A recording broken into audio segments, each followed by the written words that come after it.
Então, eu me vejo na obrigação, e sempre citando o Agadá como uma obra em que nós vamos ter a condição de, através dela, de estar entendendo essas vertentes das culturas africanas no que concerne a ancestralidade, religiosidade e tudo isso em um livro.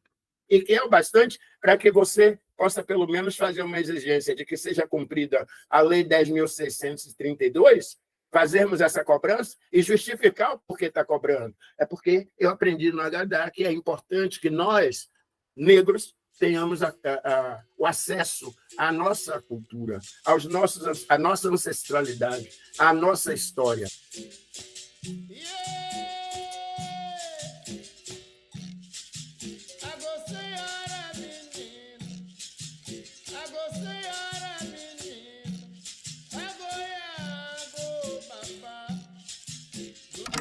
Esse que você ouviu agora foi o Pedro Moraes, ou Mestre Moraes. Ele é presidente e fundador do Grupo de Capoeira Angola Pelourinho e doutor do Programa Multidisciplinar em Cultura e Sociedade da UFBA. Essa fala aconteceu durante a primeira live de celebração dos 30 anos de Agadá, no dia 20 de agosto. Mas o que é Agadá? Oi, eu sou Samantha e esse é o primeiro episódio da segunda temporada do Diálogos, podcast da editora da UFBA. Nesse episódio, você vai conhecer um pouco da história e do legado de Agadá, Dinâmica da Civilização Africano-Brasileira, de Marco Aurélio Luz. Esse ano, Agadá completa 30 anos da primeira publicação e desde julho a gente tem comemorado esse aniversário com alguns conteúdos. No nosso YouTube, por exemplo, você tem acesso a 2 lives que realizamos com intelectuais importantes como Mestre Moraes, Helena Teodoro, Janice Nicolin, Cleison Otun Lebogui, Félix Ayomi Dirê, Muniz Sodré, Ricardo Freitas, Gildeci Leite. Esse episódio fecha o ciclo de comemorações com a conversa com Marco Aurélio, que até agora você deve ter percebido não tinha participado, e Jamile Nobre, uma jornalista que teve a trajetória marcada por Agadá. A gente usou também alguns áudios de outros convidados, como Genaldo Novaes e José Luiz do Patrocínio, além de algumas partes da primeira live. Acompanhe a seguir.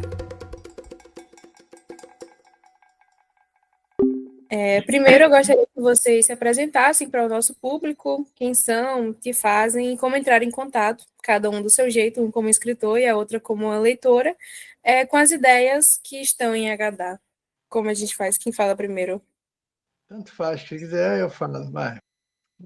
Pode Eu ser, sou então. Marco Aurélio Luz, sou professor, doutor em comunicação e também tenho os títulos de Ojoobá e Elebogui na Ilê Axé, no terreiro, Ilê Axipá, que é de culto aos Egungun, aos ancestrais masculinos. Fica aqui em Piatã. Então, eu ajudei a fundar esse terreiro em 1980 e estamos até hoje ali, continuando essa obra do mestre Didi Achipá Alapini. Foi ele quem trouxe esses eguns principais, Babau Lucotum, Loriegum, que nós cultuamos lá no nosso terreiro. E durante esse tempo eu escrevi esse livro, Agadá, que é uma panorâmica da civilização africano-brasileira. E ele é dividido em algumas partes. Há uma introdução falando da história antiga africana, referindo-se ao Egito Antigo, faraônico, negro faraônico e tudo mais. Depois, a tradição iorubá, entendeu? Com sua cosmogonia e tudo isso. Depois, os valores brancos, que são os valores regidos pela busca desenfreada do dinheiro, atropelando a natureza, essa coisa toda. E toda essa história da presença dos brancos nas Américas e na África. Depois, falei sobre a presença dos africanos, a transposição das tradições africanas aqui para o Brasil, tudo isso, e a reposição dos valores da linguagem e identidade, que também faz parte. Enfim, depois os desdobramentos da tradição em vários aspectos da cultura brasileira. Culmino falando da Conferência Mundial da Tradição dos Orixás, que foi uma coisa muito importante, um intercâmbio muito significativo, trazendo gente da África, das Américas, se encontrando aqui na Bahia, estiver na África, lá em Leifé, e depois em Nova York, e por aí por diante. Então, é mais ou menos essa trajetória da civilização africana brasileira projetada no mundo, no Brasil e nas Américas, e vem da África. Então, eu me chamo Jamile Nobre, eu sou jornalista, sou Yalgunté do Ilê Abolá, terreiro de cultos ancestrais na Ilha de Taparica, a casa matriz onde tudo começou no Brasil. Eu sempre fui...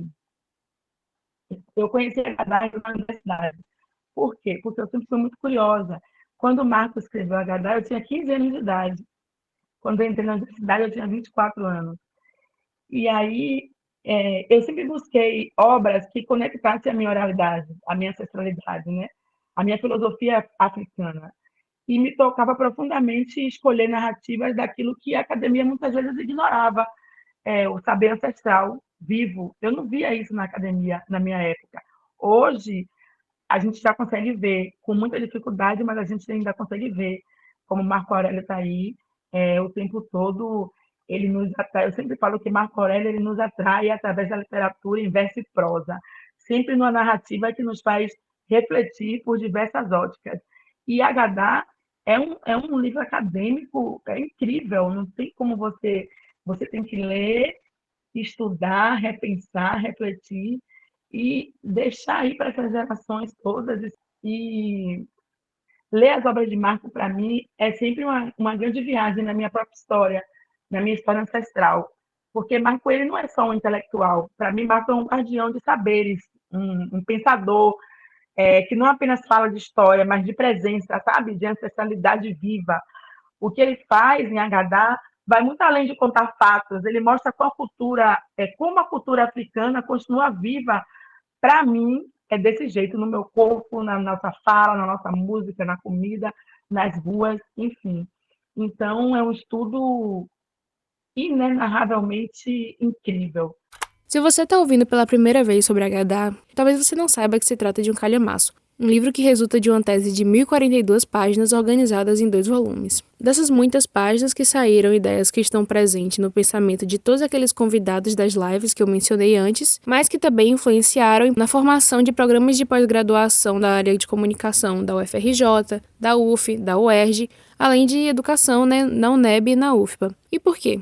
Segundo Nasci Maria Luz, pesquisadora também publicada pela EDUFBA e curadora das celebrações de 30 anos, a vitalidade que envolve o clássico Agadá nas ciências humanas e sociais deve-se à efervescência do pensar para além das obviedades das análises fixadas na história moderna, com suas análises empíricas e racionalistas que geralmente não conseguem indicar novos horizontes para a compreensão mais ampla dos povos e suas civilizações. Não é que não existiam obras sobre negritude na época. O próprio mestre Didi, figura muito importante na formação de Marco Aurélio, tinha livros sobre a experiência negra baiana, sobre a vivência de terreiro. O Abdias Nascimento, que inclusive já citou Marco Aurélio durante uma homenagem que fez ao mestre Didi no Senado, era um importante autor e artista já naquela época. O próprio Marco também era amigo de intelectuais como a Lélia Gonzalez, Beatriz Nascimento, entre muitos outros. Para muitos pesquisadores que estiveram nas nossas lives ou apenas conhecem o trabalho de Marco Aurélio, na verdade essa é a diferença. Diferente de outros autores brancos, Marco Aurélio escreveu um livro que vinha de dentro para fora. Ele era da academia, um lugar que muitas pessoas negras não tinham acesso na época, mas era parte da comunidade de terreiro. Eu era considerado filho branco, mas de todo sangue é vermelho, como já diria meus ancestrais. Todo sangue é vermelho, entendeu?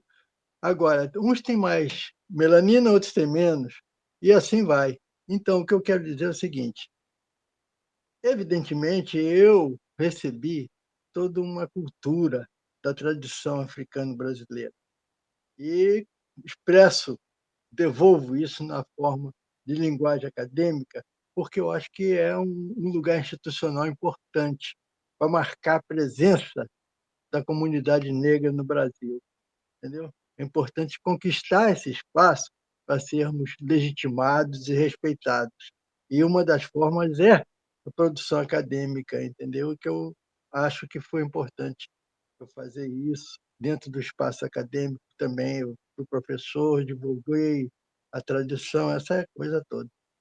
Eu também faço esculturas e tenho trabalho também de esculturas de arte sacra e tudo mais, e trabalhei também num projeto de educação pluricultural, Mini Comunidade Obabií, foi realizado no Ilha Chelpofonjá, e foi uma obra do Mestre Didi. O currículo estava baseado nos contos dele, nas narrativas da tradição, e as crianças tinham uma adesão formidável. Foi um projeto muito bem realizado e com muito sucesso. Conheci Marco Aurélio Luz há muitos anos atrás, década de 70, quando ele escrevia sobre a cultura afro-brasileira.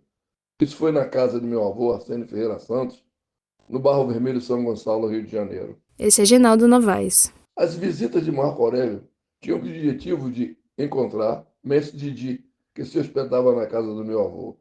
E, posteriormente, essa casa foi do Berenice e Assi, meus tios, que preservaram a amizade ao casal Joana Alves dos Santos e Diascore Maximiano dos Santos, Mestre Didi. Portanto, com as experiências na cultura carioca, basicamente umbanda, e todos os estudos universitários que se aprofundaram com a maestria orientadora do Mestre Didi em Salvador, o mestre verificou a capacidade do rapaz da sociedade ocidental para desenvolver estudos e projetos na cultura nagô.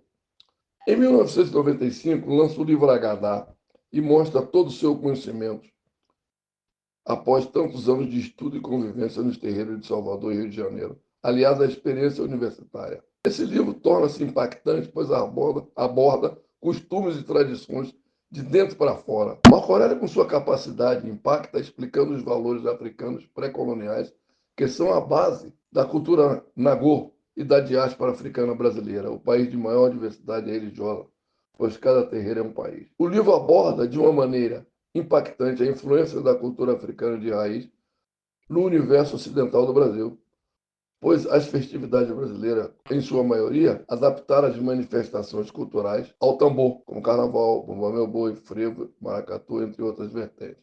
E continua assim, através dos anos, desde 1995, sendo de muita utilidade para pessoas de dentro e fora do processo de preservação cultural, por ser um livro moderno, de dentro para fora, conceito muito importante, dando confiabilidade às informações no que diz respeito à dinâmica da sociedade diaspórica afro-brasileira, que continua adquirindo valores na dinâmica atual da civilização brasileira.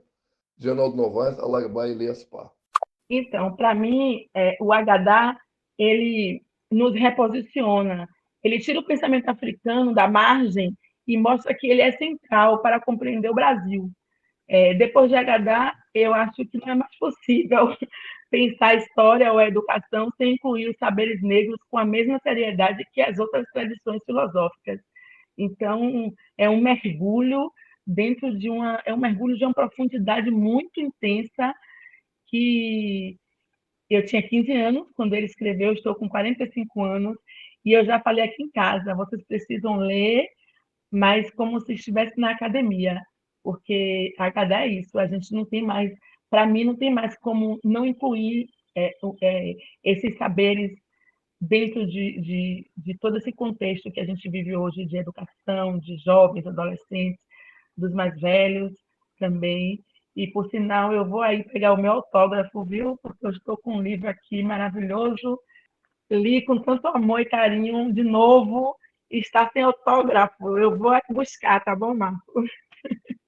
Se você tem prestado atenção no debate que vários professores têm feito sobre a implantação da Lei 10.639, aquela que torna obrigatório o ensino de História e Cultura Afro-Brasileira, você deve ter percebido que a implantação tem enfrentado bastante desafios. Esses desafios, inclusive, são temas de outros livros da editora, como Bases Anticoloniais para o Ensino Histórico-Crítico da Química, de Pedro Magalhães, e Decolonialidade Afro-Brasileira, do Eduardo Miranda. Em Decolonialidade Afro-Brasileira, livro que inclusive tem Agadá entre suas referências, Eduardo Miranda fala de um ponto que a gente viu o Mestre Moraes comentar, que é a importância da ancestralidade.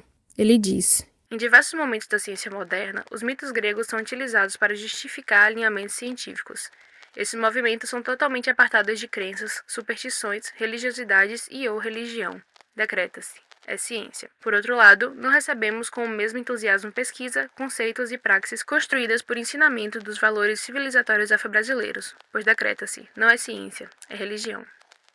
Para mim, que tive a ousadia de chegar num departamento de filosofia que trabalhava com a Universidade do Porto. Essa é uma parte da participação da professora e filósofa Helena Teodoro na primeira live de 30 anos de HD. E entrar em pensamentos africanos dentro do Brasil, em relação ao ideal de pessoa, foi algo que veio a partir do meu encontro com o mestre Didi, com Marco Aurélio, com Muniz Sodré, com o Achille Poafongá e com toda a ideia de crescimento do Elias Pá. E veja bem, o HD nos dá um passeio que foi algo que Marco Aurélio, em nossas conversas, já me trazia nos primeiros livros dele, no sentido da importância da ancestralidade, da espiritualidade, e a visão das 4 partes que ele faz do mundo dos valores negros, que ele começa no primeiro capítulo, e que ele situa como ideal de pessoa e dos valores negros. Tanto que a minha tese de doutorado foi exatamente fazer uma comparação entre os valores em relação à pessoa no mundo judaico-cristão com os valores gerados num terreiro nagô.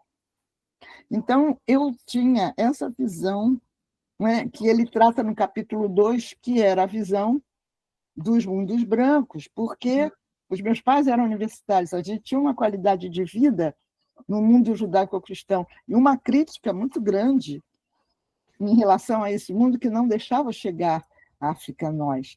Então, eu tinha e tive, na minha infância e na minha adolescência, contato com muitos livros negros norte-americanos, com um conceito de Egito e com uma visão de como o tráfico escravagista tinha nos deixado apenas como legado do Porto.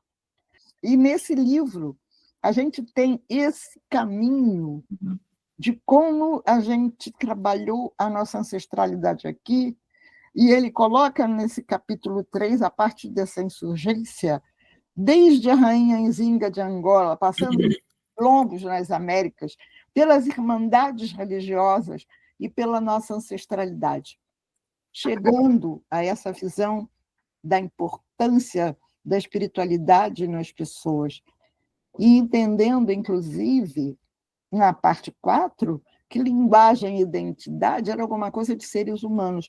E uma coisa que ficou muito presente na minha tese de doutorado foi exatamente focar no ideal de pessoa dentro da tradição negro-africana, que é de diversidade, como os orixás nos mostram que a pessoa que é diversa nos ensina sobre o que nós não temos e não dominamos. O outro que é diferente de mim, ele me enriquece.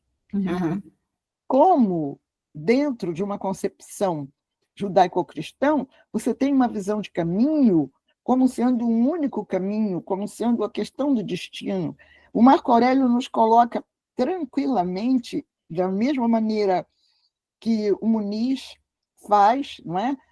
A gente ouviu Nacimária falar que a vitalidade de HD está em trazer de forma extensa essa perspectiva antes negada. E, de certa forma, a resistência que o livro encontrou nas primeiras tentativas de publicação tem a ver com a forma que ele desestabiliza o mundo dos valores brancos, como o Marco Aurélio os intitula. O HD, eu apresentei ele na editora. O relator disse que o livro era muito bom, excepcional, uma coisa formidável. Quando chegou para o setor comercial, não vamos publicar esse livro. Por quê? Porque negros não leem. Falaram assim. Hoje ele está na 5ª edição. Eu levei para a Edufma, foi Falcão, que era o diretor, e ele apostou que os negros leem e publicou. Lancei o livro no CEAL e aí por diante foi realmente, considero um êxito a realização do HD. um livro que todo mundo admira, é o meu livro principal, entendeu? Consideram um clássico. E, apesar disso, para Marco Aurélio, o que importa não é tanto a circulação, mas o livro como uma forma de retribuição e devolução aos terreiros que fizeram parte da sua formação. Já a Jamile tem uma visão diferente. Eu acho, Samantha, que é preciso, sim, garantir políticas públicas de fomento ao livro negro, sobretudo um livro como Agadá. Eu acho que a gente tem que fortalecer editoras independentes, incluir obras como Agadá nos currículos escolares e universitários, inclusive, e formar leitores desde cedo, conectando-os com suas raízes, porque isso é democratizar o acesso. Se a gente democratizar o acesso, a gente pode garantir a presença nas bibliotecas, nas escolas, nas rodas de leitura. E Agadá é uma imersão dentro de algo inimaginável para quem era negro, para quem é do culto aos ancestrais, aos orixás. Então, Marco, sinceramente, eu acho que não só Agadá, como as suas outras obras deveriam estarem garantidas minimamente na leitura das universidades e das escolas pelo Brasil afora. E como essas ideias têm chegado a quem não tem tanto acesso a livros ou quem não frequenta o terreiro? Como fazer o mundo dos valores negros chegar cedo a todo mundo, como propõe a lei, e não apenas na universidade? Parte da longevidade de Agadá vem de gente que há tempos busca estratégias para ensinar a história afro-brasileira desde cedo e com todo tipo de didática para atingir o máximo de pessoas possível. Meu nome é José Luiz Corrêa do Patrocínio, mestre de capoeira do Grupo Abolição. Profissionalmente, o Agadá me deu referências na área de educação pluricultural e antirracista para o desenvolvimento do projeto de capoeira que realizei chamado Crianças Raízes do Abaeté, no ano de 2005 a 2012, em Itapuã, no bairro de Itapuã, Salvador. Projeto que envolveu crianças e jovens do Brasil, África do Sul e Reino Unido. O Agadá é a afirmação de que a força do negro está na sua própria civilização. Acredito que quando conhecemos o valor da civilização africana e todas a dignidade, ativez e orgulho que nossas e nossos ancestrais trouxeram e tiveram a capacidade extraordinária de implantar pelo mundo afora. Vimos conhecimentos milenares que influenciam nossas vidas contemporaneamente. Esse é um ensinamento valioso do Agadá. A capoeira, por exemplo, é um legado precioso africano. A obra Agadá, para mim, é aquela obra que nenhum leitor, ou todos os leitores que leem Agadá, ele não consegue ser mais quem ele vai ser uma outra pessoa. E sendo uma pessoa negra, ela vai se encontrar consigo mesmo. Essa é uma parte da participação da professora Janice Nicolin na primeira live dos 30 anos de Agadá. A professora Janice fundou em 2007 a Associação Artístico-Cultural Odearte. O território que nasce o projeto, Cabula, é central na pesquisa de Janice. E principalmente os alunos adolescentes da educação básica que não tinham oportunidade de fazer isso. Então, levei Agadá para a sala de aula. Levei e comecei a trabalhar com os alunos de educação básica na sala de aula. Também levei para a educação superior, mas eu tenho muito mais orgulho de dizer que o primeiro lugar que eu levei foi para a educação básica, ensino médio, porque os adolescentes eles desconheciam a história negra, a sua própria história, porque estamos na Bahia, né? No caso, eu morando na Bahia, então a história do povo negro, de uma forma assim densa, vamos fazer pesquisa, vamos estudar, e mais ainda, eu sou fundadora de um grupo de teatro, e esse grupo de teatro, a gente teve a possibilidade de estudar o livro, hoje as páginas são todas soltas, do empréstimo, mas desde aquela época, os adolescentes estudando Agadá e a gente montando o espetáculo. Então, o espetáculo Odé Caçador do Alvorecer, ele foi todo orientado por Agadá.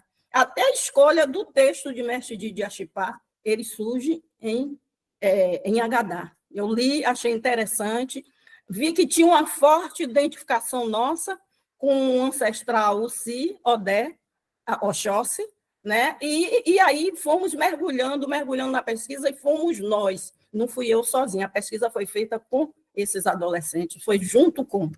junto com. Então, Agadá me deu assim essa possibilidade e fui estudando e criando, né, novos horizontes. Depois eu fui para a educação superior. Na educação superior eu tinha uma sala, eu tinha uma das salas de aula minha, tinha 40 alunas, 39 alunas eram evangélicas.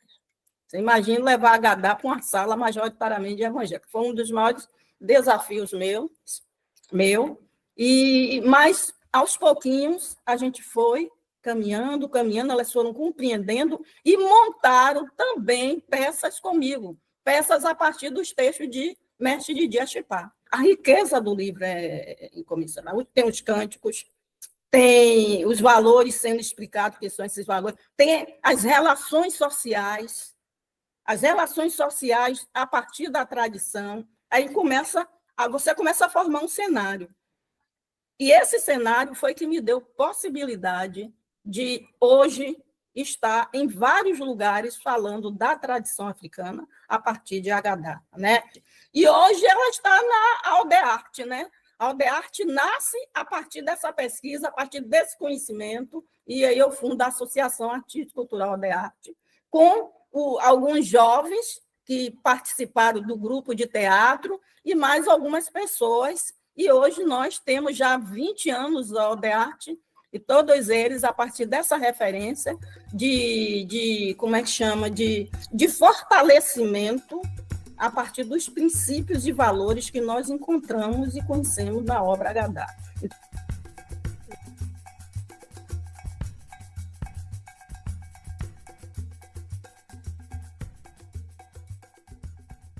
Eu só queria marcar um momento, posso dizer assim, poético até certo ponto.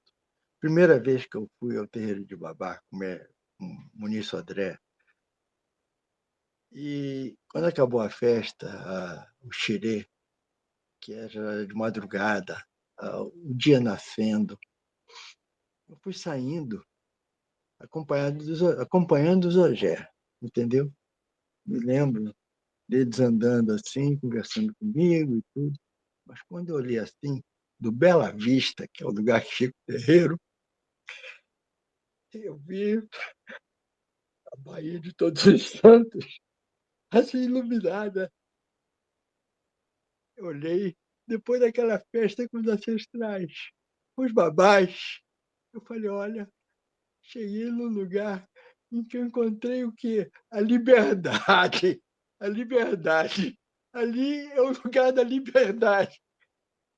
Foi isso. Foi uma coisa muito forte na minha vida. Era isso que eu queria mencionar.